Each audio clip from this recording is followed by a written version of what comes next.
বিসমিল্লাহির রহমানির রহিম। আসসালামু আলাইকুম। আশা করছি সবাই ভালো আছেন, আমরা আল্লাহর রহমতে ভালো আছি। তো এই তো বিছানাটা গুছিয়ে নিলাম, এখন রান্নাঘরটা গুছগাছ করে রান্না করব। তো এই তো রান্না বসিয়ে দিলাম, মাছগুলো একটু ভেজে নিচ্ছি। রুই মাছ,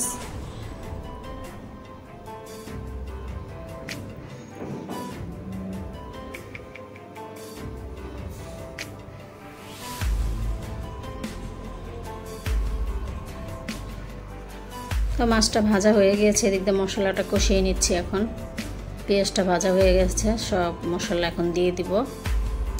আর এদিক দিয়ে বেগুন আর আলু ভেজে নিচ্ছি একটু তেলে লবণ দিয়ে।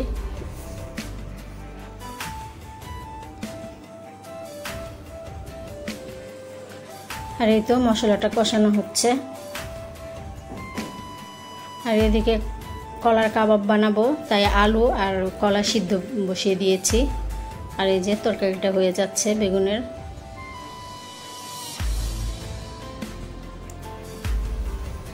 একটু পরে টমেটো দিয়ে দিব। আর এখানে এই যে কলার আলুটা ম্যাশ করে নিলাম, চালের গুঁড়া, আদা রসুন বাটা, লবণ, পেঁয়াজ আর কাঁচামরিচ, আর একটা ডিম দিব। চাইলে একটু হলুদ দেওয়া যায়, তো আমি হলুদ দিব না। তো হলুদ ছাড়াই আজকে বানাবো। হলুদ দিলেও সামান্য হলুদ দিতে হয়, বেশি না। তো এই যে কাবাবগুলো আমি ভেজে নিচ্ছি এক এক করে। আমার ভিডিওটি যদি ভালো লেগে থাকে তাহলে আমাকে অবশ্যই সাপোর্ট করবেন, আমার চ্যানেলের সাথে থাকবেন, লাইক করবেন, কমেন্ট করবেন, শেয়ার করবেন।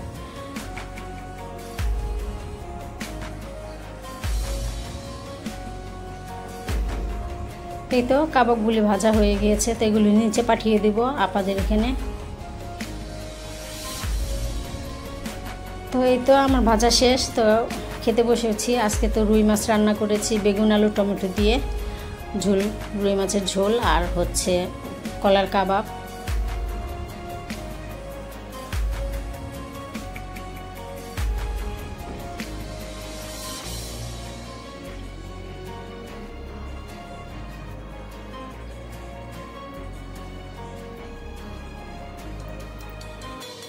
তো তাহার বাবা বললো তরকারিটা অনেক ভালো লেগেছে, ও ঝোলের তরকারি খুব পছন্দ করে, তাই ঝোলের তরকারি রান্না করেছি আজকে। তো বললো অনেক ভালো লাগছে তরকারিটা।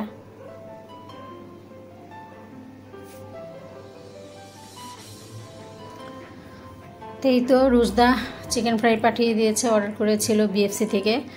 তো আমার আর নানজিবার জন্য পাঠিয়েছে, আর তাহার নিচে খাবে, তো তাহা দিয়ে গেল।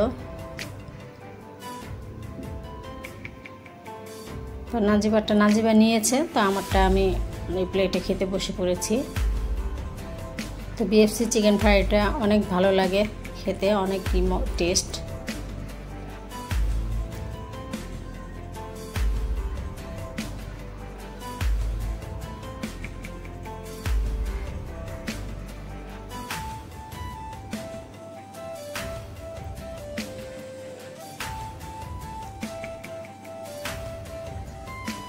তো ঠিক আছে, আজকে এই পর্যন্তই। সবাই ভালো থাকবেন, সুস্থ থাকবেন। আল্লাহ হাফেজ।